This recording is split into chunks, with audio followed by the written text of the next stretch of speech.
अंत भला तो सब भला। रोली की शादी उसके माँ बाप एक आलसी लड़के से करा देते हैं। चलो, रोली की शादी हुई और हमने गंगा नहाई। और क्या, बेटियां तो होती ही हैं बोझ। हाँ, पर अब क्या चिंता, उतार तो दिया बोझ तुमने, अब वो लोग समझे। ससुराल में रोली का पति कहता है, देखो, मैं कोई काम नहीं करता, ये बात तुम्हारे मम्मी पापा को बता दी थी मैंने। अब जो किराया आता है दुकान का, उसी से घर का गुजारा करना है। कभी भूल से भी कोशिश ना करना किसी चीज की डिमांड की। क्या मम्मी पापा को पता था कि आप कोई काम नहीं करते? और क्या, बड़ा अच्छे से पता था। उन लोगों को तो तुम बोझ लगती थी, बोल रहे थे कि बस शादी कर लो और कोई मतलब नहीं है। रोली को यह सुनकर बहुत गुस्सा आता है, लेकिन करती भी तो क्या, क्योंकि वो जानती थी कि उसके माता पिता ऐसे ही हैं। जैसे तैसे रोली दिन काट रही थी।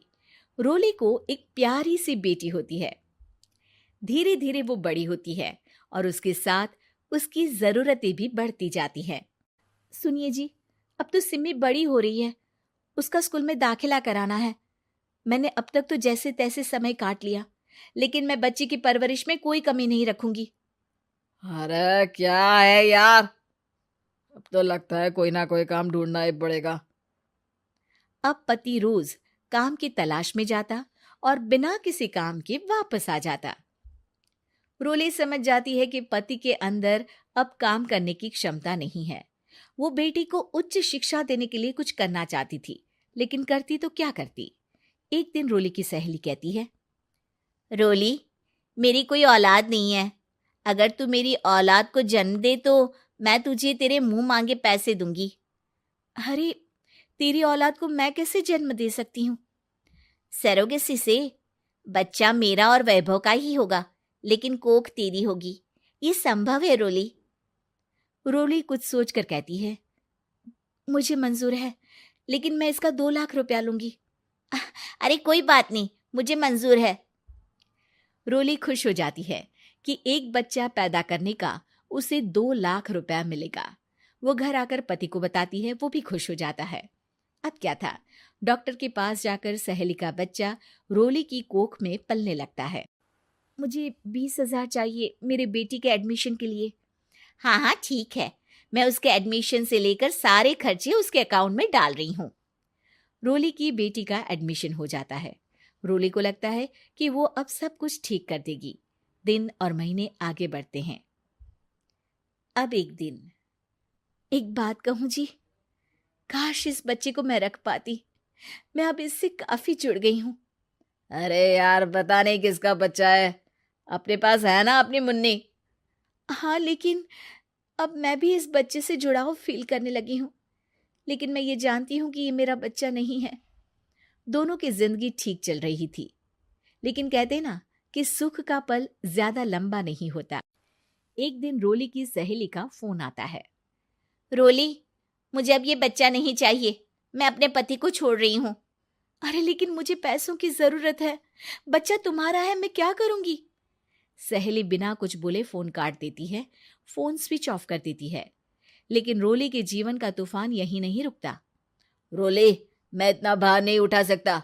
आज पढ़ाई का पैसा मांग रही हो, कल को शादी, कॉलेज और पता नहीं क्या क्या।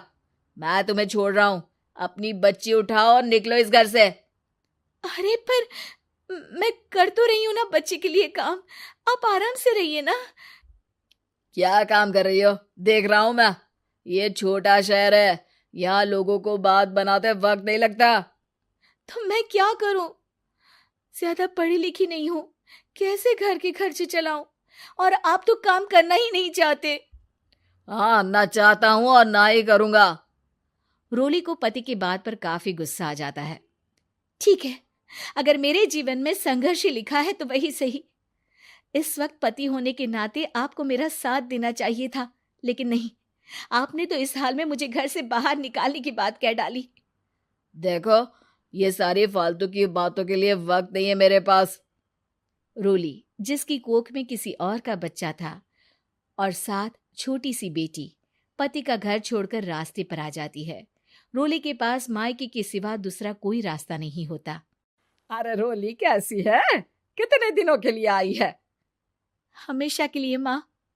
वो माँ को सारी बात बता देती है। ओए लड़की, इतनी हिम्मत का काम कर लिया। अरे ना ना, यहाँ कोई जगह नहीं है। तुम तो अपना बोरिया बिस्तर उठाओ और निकलो यहाँ से। रोली के पास अब मायके का रास्ता भी नहीं बचता।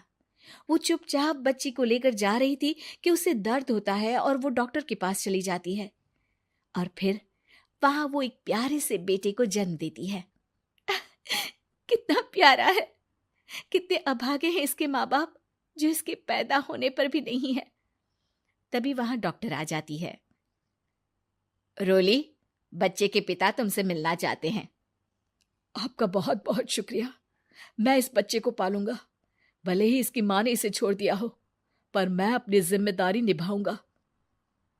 तो क्या आप मुझे इसके पैदा करने के लिए जिन पैसों की बात हुई थी वो भी देंगे? हाँ, और साथ ही आप चाहें तो मेरे घर में रहकर मेरे बच्चे की देखभाल भी कर सकती हैं। मैं उसके लिए आपको सैलरी दे दिया करूंगा। रोली को लगता है कि जैसे भगवान ने उसके लिए सुकून का रास्ता खोल दिया। वो अब मुकेश के साथ उसके घर चली जाती है, जहां रहकर वो उस बच्चे की देखरेख करती है। अब मुकेश के घर को रोली अच्छे से संभाल लेती है। उसके लिए खाना बनाने से लेकर बच्चों की देखभाल और घर की देखरेख। धीरे धीरे मुकेश को रोली से प्यार हो जाता है। रोली, तुम्हारी बेटी और मेरा बेटा बिल्कुल भाई बहन की तरह साथ रहते हैं। हाँ, आखिर है तो एक ही कोख के बच्चे, अटैचमेंट तो होगा ही ना।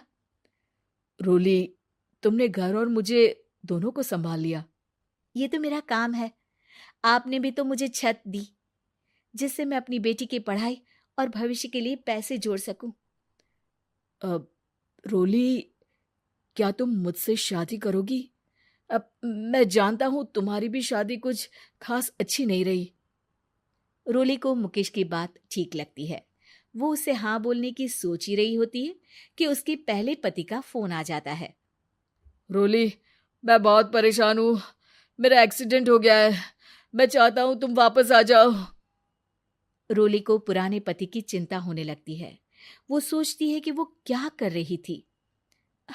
हाँ हाँ ठीक है, मैं आ रही हूँ। हाँ रोली, आ जाओ, लेकिन बच्ची को कहीं हॉस्टल में छोड़कर आना, क्योंकि मैं नहीं चाहता कि हम लोगों के बीच फिर से वो सारी बातें हो। रोली को समझ आ जाता है कि पति आज भी सुधरा नहीं है। वो पति के पास जाने से इनकार कर मुकेश को हाँ कर देती है।